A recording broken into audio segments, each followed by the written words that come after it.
The year is 2026. Gold just crossed $5,000 an ounce. It surged over 66% in 2025 alone, the best year since 1979. Central banks are hoarding it faster than at any point in modern history. And somewhere in Washington, someone is doing math on a napkin that should terrify you. But let's get one thing straight before the gold bugs start screaming and the skeptics start laughing. This isn't a conspiracy theory video. This is a history lesson, and it is a math lesson, because the United States government has already confiscated gold from its own citizens. It has already made it a federal crime to own the very metal that backed its currency. It has already arrested people, seized their property, and rewritten the rules of money overnight. And the playbook it used, it is still on the shelf, collecting dust but very much intact. And here is the part that should make your stomach drop. Every single economic condition that existed before the last confiscation is present today, except this time the numbers are bigger, the debt is bigger, the gold is more valuable, and the government's ability to track, tax, and seize your assets makes 1933 look like a bake sale. Imagine you've spent your entire life saving. Your grandfather passed down gold coins. Your family kept them through wars, through booms, through busts. They are your insurance policy against everything going wrong. And then one morning, the President of the United States signs a piece of paper that says hand it over or go to prison. For 10 years. That is not a hypothetical. That happened April 5th, 1933. And the government didn't just take the gold. It pulled one of the most audacious financial hustles in American history. It bought your gold at one price, then immediately jacked up the price and pocketed the difference. The profit, $3 billion. In 1934 money, that is roughly $70 billion today. Today, we aren't just asking whether the government could confiscate your gold. We are laying out the forensic evidence of how they did it before, why the conditions for it are quietly reassembling, and what the modern playbook would look like if it happened again. This is the forensic audit of the greatest legal robbery in American financial history.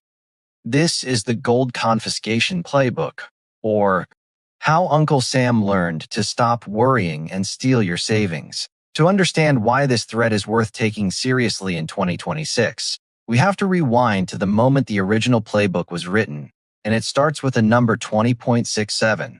That was the official price of 1 troy ounce of gold in the United States from 1900 until the day the government decided it wanted a bigger cut. For over 3 decades, that number was sacred. It was the price at which the U.S. government promised to convert your paper dollars into real, tangible gold. It was the bedrock of the entire monetary system. But then came October 1929. The stock market didn't just crash. It vaporized. The Dow Jones lost 13% in a single day. The next day, another 12. Within weeks, half its value was gone. And then came the cascade. Banks started failing, credit dried up. Unemployment hit 25%, and the American people, terrified and desperate, started doing the one rational thing you do when your faith in paper money evaporates. They went to the bank and demanded gold. This is the critical piece most people miss. Under the Federal Reserve Act of 1913, the Fed was required to back at least 40% of all paper currency in circulation with physical gold. Every dollar bill was a promise, a contract. I owe you this much gold. But as the Depression deepened and people started cashing in those promises, the Fed was running out of room. If too many people redeemed their dollars for gold, the whole system would collapse. And here is where it gets diabolical. The government didn't fix the problem. It didn't restore confidence. It didn't reform the banking system first. It did something far simpler and far more ruthless. It changed the rules of the game while you were still playing it. Here is the first nail in the coffin, Executive Order 6102.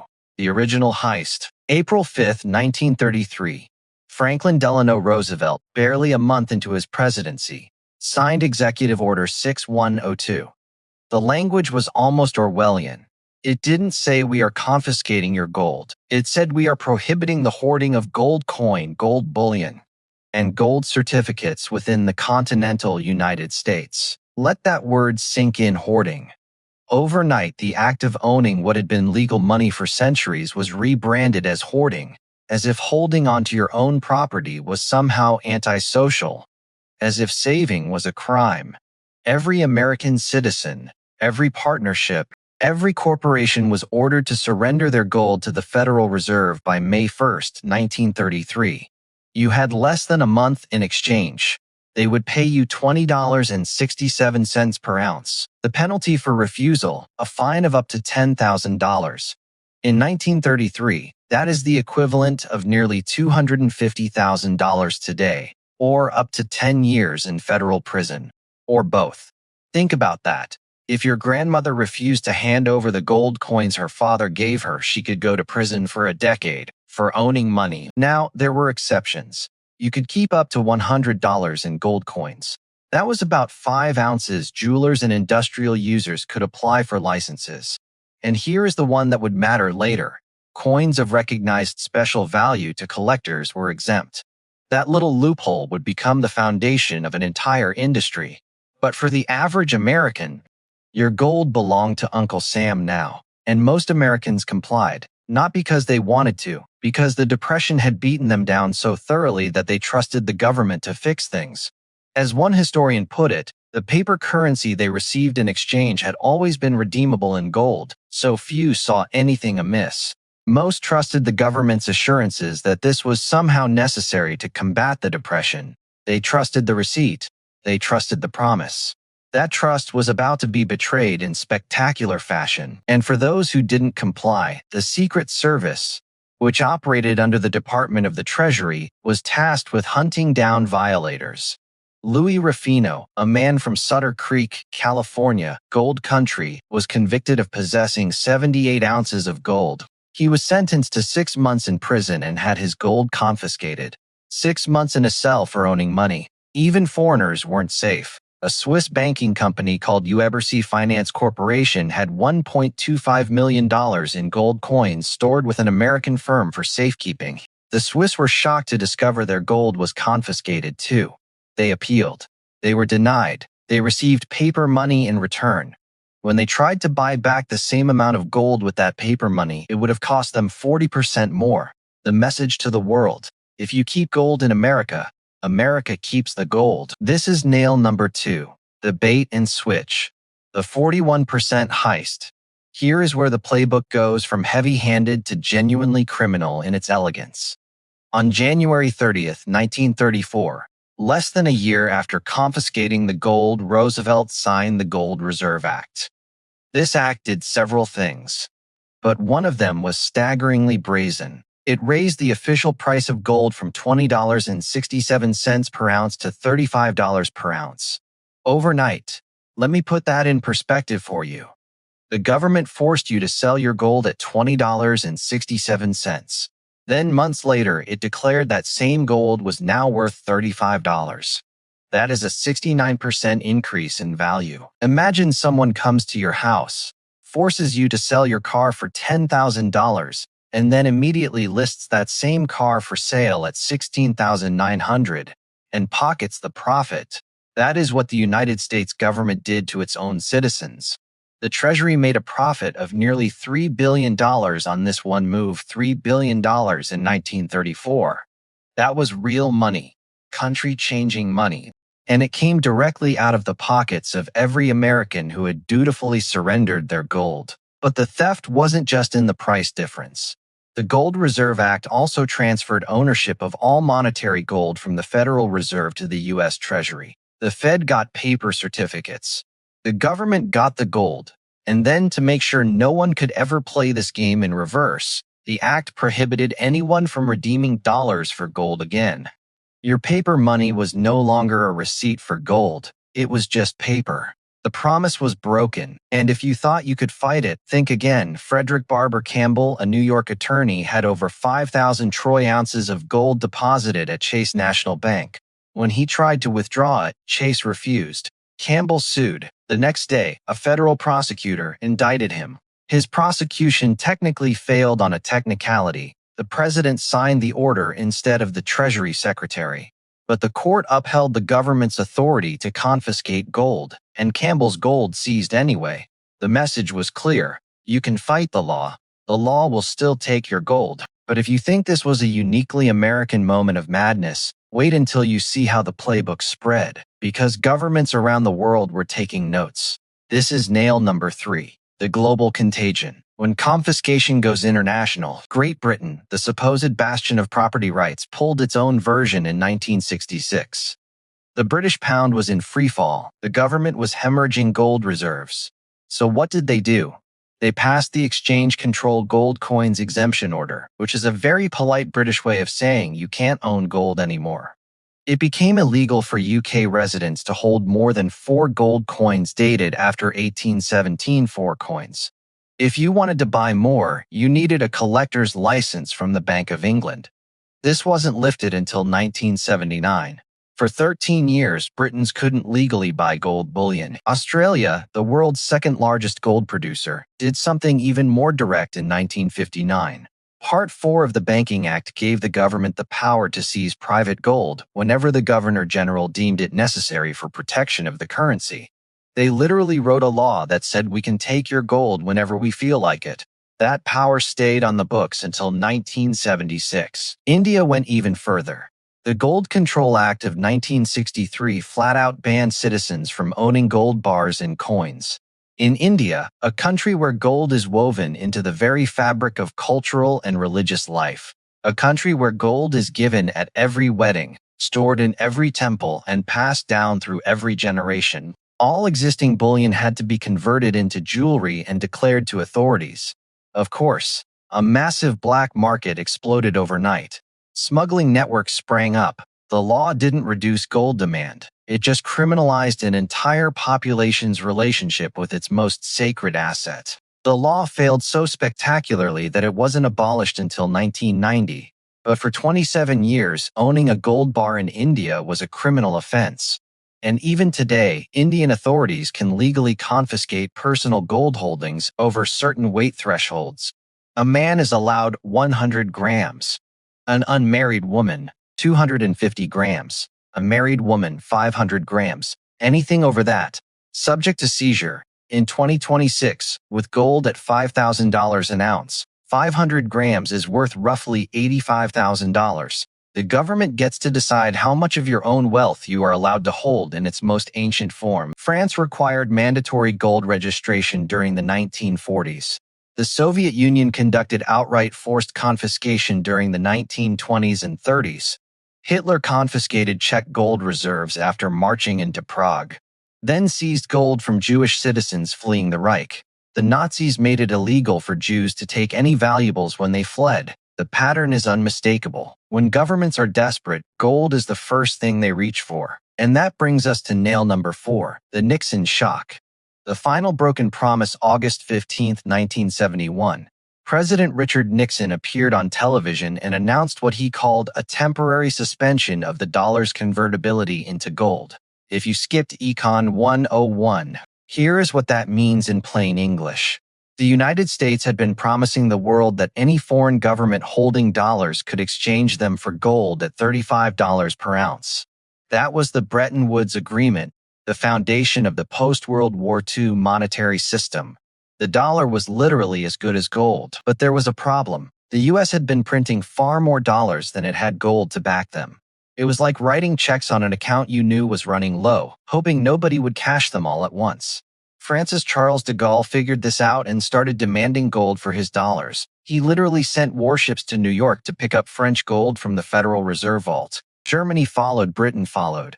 They were draining Fort Knox at its peak after World War II. The U.S. held over 20,000 metric tons of gold. By 1971, that had plummeted to about 8,000. Foreign governments had redeemed so much that Nixon faced a choice. Let them take the rest of the gold or slam the window shut. He slammed it shut, and the language he used was a masterclass in deception. He called it a temporary suspension. Temporary, like a bridge closure or a library renovation. 54 years later, that temporary suspension is still in effect.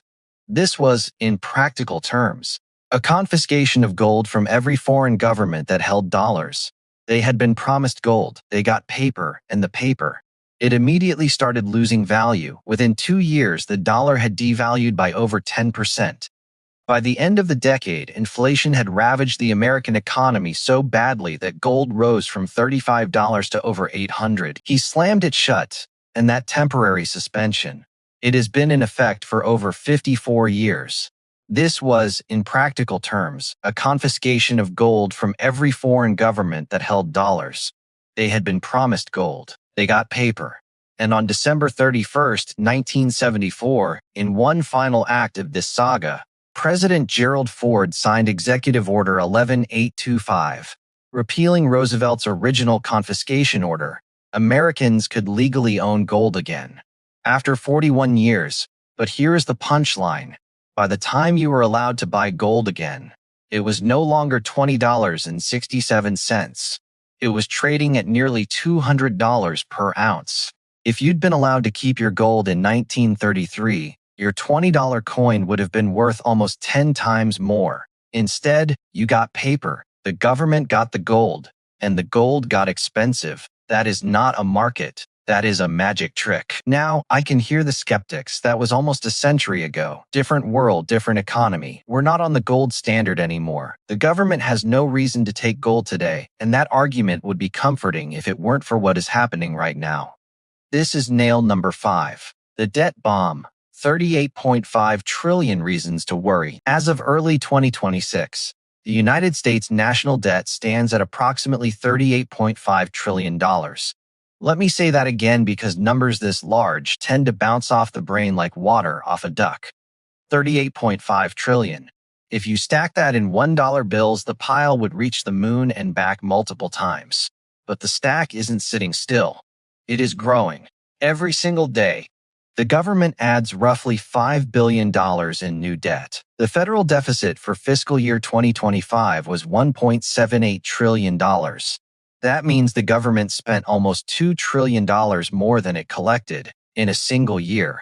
And the interest on that debt, $1.2 trillion in fiscal year 2025 alone.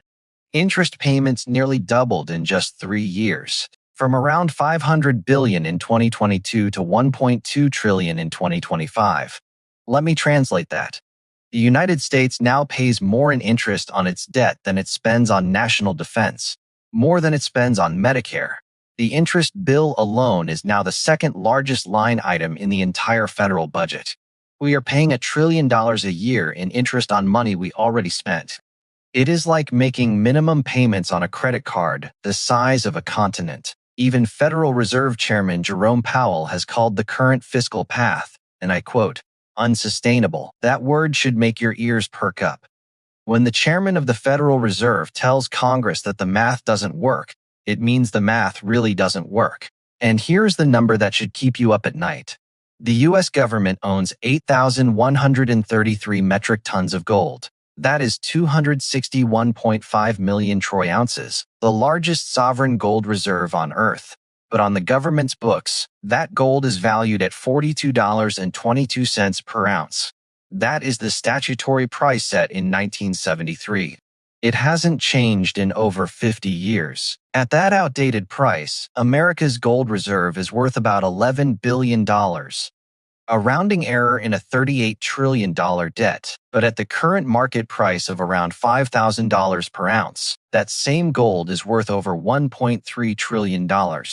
The difference between the book value and the market value is over $1.28 trillion. That is not a typo.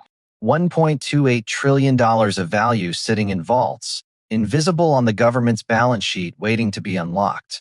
You don't need to be a conspiracy theorist to see where this leads. You just need to be an accountant. This is nail number 6. The Fort Knox question. The audit that hasn't happened.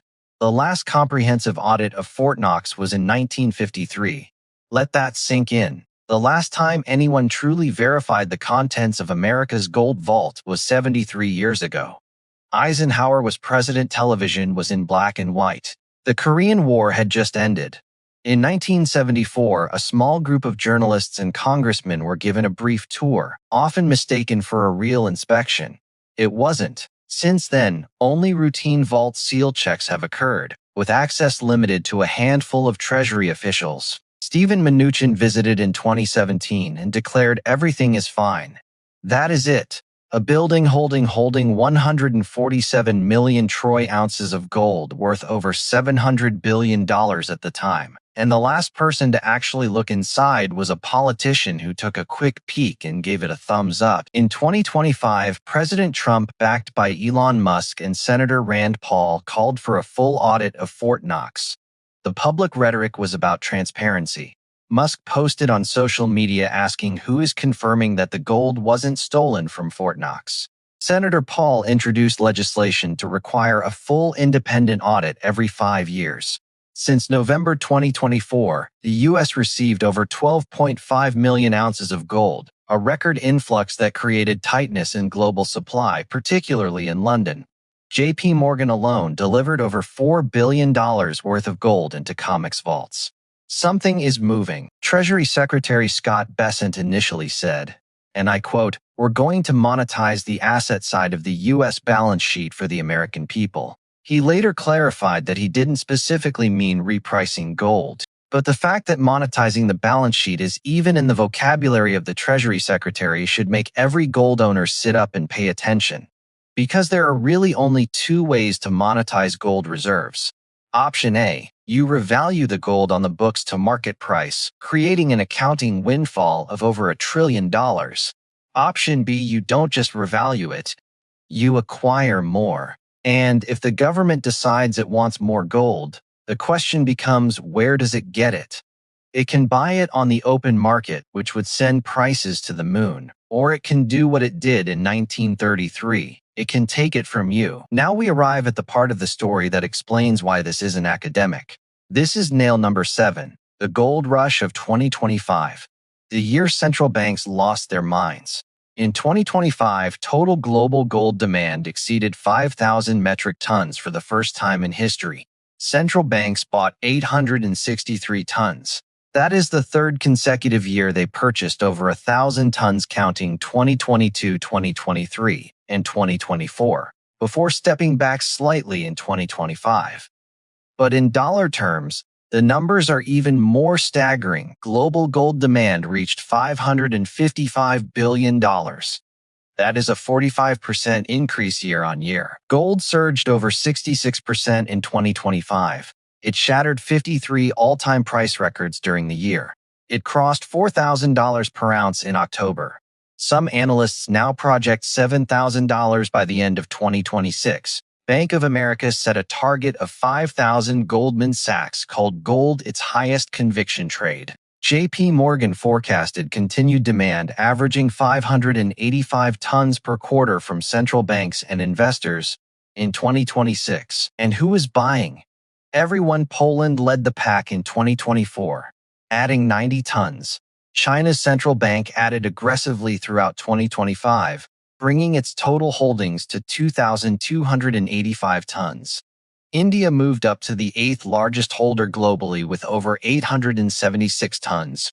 Turkey, Brazil, Czech Republic, all piling in. And here is the critical detail that should reframe everything you think about the dollar. For the first time since 1996, gold now accounts for a larger share of central bank reserves than U.S. Treasuries. Let me say that one more time slowly. The institutions that run the world's money systems now hold more gold than American government debt. They are choosing a metal that sits in a vault and does nothing over a bond that pays interest from the most powerful economy on earth. If that doesn't tell you something about where they think the dollar is headed, I don't know what will. The dollar index fell over 10% in the past year. Trump called the decline great. A former Federal Reserve president warned that the astronomical size of U.S. debt requires more stability for the currency, not less. The disconnect between what politicians say and what central bankers do is the widest it has been in decades. Watch the hands, not the mouth. Speaking of printing money, unfortunately, YouTube doesn't let me mint gold bars in my basement. But if you hit that subscribe button, it tells the algorithm that this forensic audit is worth showing to more people. It is free, unlike an ounce of gold, which will now cost you more than most people's monthly mortgage. Consider it an investment in your financial education. But wait, even if the government wanted to confiscate gold today, could it actually pull it off? In 1933, most gold was held in bank vaults or safe deposit boxes. The government could pressure the banks to hand it over today. People keep gold in home safes, in private vaults, in buried caches the government doesn't know about. How would they find it? This is nail number 8. The digital dragnet, why modern confiscation would be easier than you think. Here is the uncomfortable truth. The government doesn't need to kick down your door to take your gold. In 2026, nearly every gold transaction leaves a digital fingerprint. Buy gold from a dealer. They file an IRS Form 1099-B if the transaction exceeds certain thresholds. Buy from a major online retailer. Your purchase is tracked by payment processors. Store gold in a private vault. The vault company has your name, your holdings, and your address. The IRS already requires you to report capital gains on gold sales. Gold held in an individual retirement account. An IRA must be stored with an approved custodian. The government knows exactly where that gold is. Exchange-traded funds, ETFs backed by gold, hold their bullion in registered vaults. And if you try to move physical gold across borders, customs declarations kick in. The modern financial surveillance apparatus makes 1933 look like the Stone Age. Back then, the government relied on the honor system and a few prosecutions to scare people into compliance. Today, between bank reporting requirements, anti-money laundering rules, know your customer regulations, and the digital paper trail of every credit card swipe and wire transfer, the government has a map of gold ownership that Roosevelt could only have dreamed of. And here is the final twist on the digital angle. In 1977, Congress passed a law saying the president cannot regulate gold transactions except during a national emergency involving war. Sounds reassuring, right? Except that as of right now, the United States has over 40 active national emergencies declared. 40, some dating back decades. The legal infrastructure for emergency powers already exists. It just needs a new justification. This is nail number 9, the warning signs, the checklist that keeps getting ticked. Historians who study gold confiscation have identified a consistent pattern of conditions that precede it. Let me walk you through the checklist and you tell me how many boxes are currently ticked in 2026. Condition 1. Escalating government debt reaching unsustainable levels. U.S. debt, $38.5 trillion and climbing. Interest payments alone now exceed $1.2 trillion per year. Check. Condition 2. A weakening currency. The U.S. dollar index fell 10% in the past year. Trump called the decline great. Former Fed presidents are warning that the debt requires a stable currency. The dollar just had its worst year since 2017. Check. Condition 3. Central banks accumulating gold at unprecedented rates while reducing treasury holdings. For 3 straight years, central banks bought over 1,000 tons of gold annually. They now hold more gold than treasuries for the first time since 1996. Check. Condition 4. Government rhetoric framing economic conditions as a national emergency. The 43-day government shutdown in 2025 was the longest in U.S. history. The president regularly invokes emergency powers for economic policy. Check. Condition 5. Political polarization so severe that extraordinary economic measures become politically viable. I don't think I need to explain this one. The country is so divided that ideas that would have been unthinkable a decade ago are now debated on cable news as if they're perfectly reasonable. Check. Condition 6. Discussion of gold revaluation or monetization at the highest levels of government. The Treasury Secretary literally said he plans to monetize the asset side of the balance sheet. The president ordered an audit of Fort Knox. Congressional bills have been introduced to revalue gold reserves. 6 for 6. Every single precondition that historically preceded gold confiscation is currently present in the United States. Now, does that mean confiscation is imminent? Number, does it mean you should bury your gold in the backyard tonight? Probably not. But does it mean the risk is zero? Absolutely not.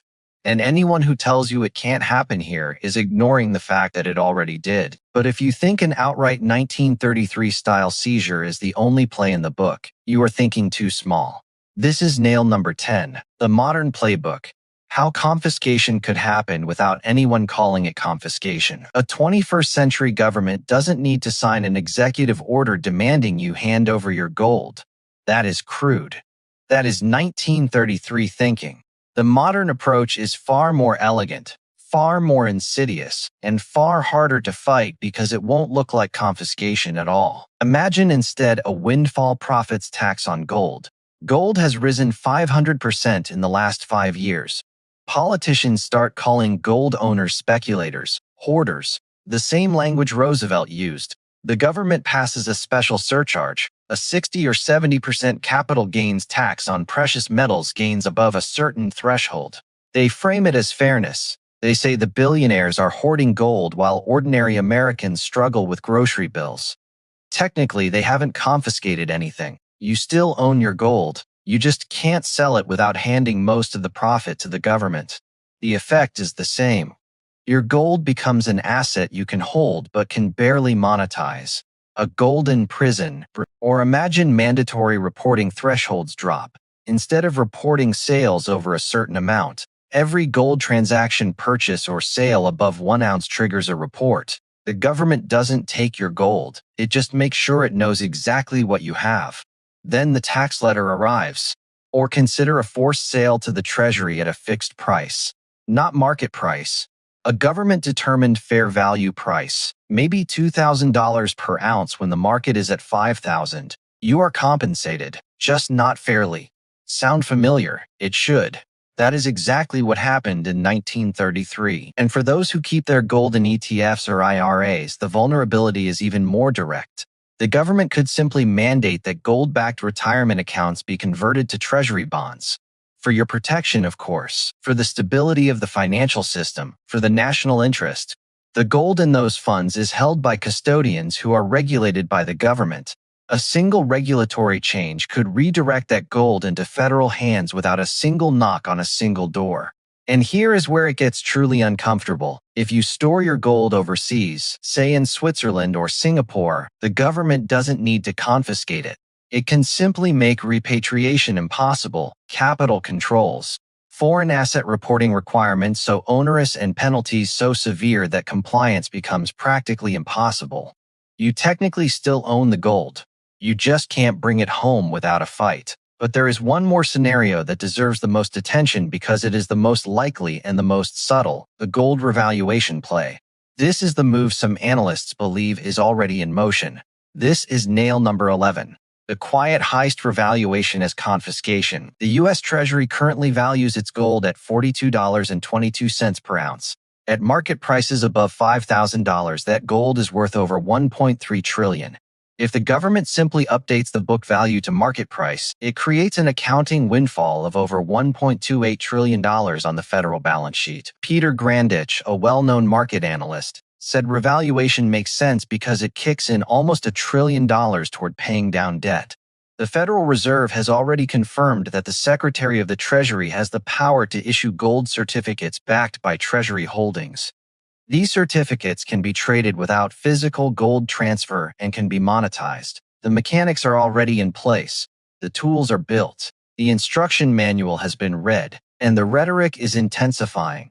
Scott Bessent called gold an asset that cannot default, cannot suffer deficits, and is immune to government failure. He described it as a strategic asset in a world undergoing sweeping reform and foundational monetary transformation. Those aren't the words of someone who thinks gold is a relic. Those are the words of someone who is laying the groundwork for gold to play a much bigger role in American monetary policy. When the Treasury Secretary starts talking about gold as strategic and monetary transformation in the same breath, you should pay attention. Now, a revaluation on its own doesn't confiscate anyone's gold. But here is the domino effect. If the government revalues its gold and then decides it needs more gold to sustain the new valuation, where does it go? If the government declares gold a strategic national asset, like oil or rare earth minerals, what regulations follow? If the gold price doubles again to $10,000 and the government is sitting on $1 trillion asset it could double, what is the incentive to leave private gold in private hands? History doesn't repeat, but it rhymes. In 1933, the government needed gold to expand the money supply. In 2026, the government needs gold to shore up a balance sheet drowning in $38.5 trillion of debt. The mechanism is different. The motivation is identical. Control the gold, control the money, control the crisis. And that brings us to the final accounting, the verdict. This is what the evidence says. History teaches us one undeniable lesson about governments and gold. When the math stops working, when the debt gets too big, when the currency starts crumbling, governments don't politely ask for help. They redefine. They rebrand theft as patriotism and confiscation as stabilization. So here's the verdict. Will the government confiscate your gold? The honest answer is that it already has the legal infrastructure to do so.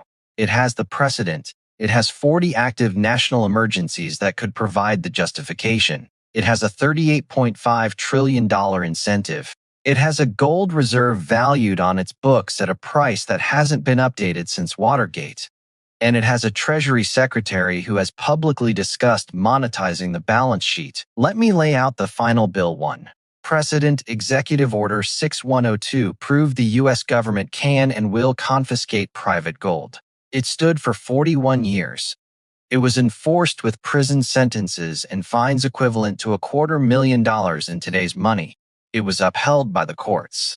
This isn't theory. This is case law. 2. The price cap. The government bought gold at $20.67, immediately revalued it to $35, and pocketed a $3 billion profit. That is a 41% theft of value from every American citizen who surrendered their gold.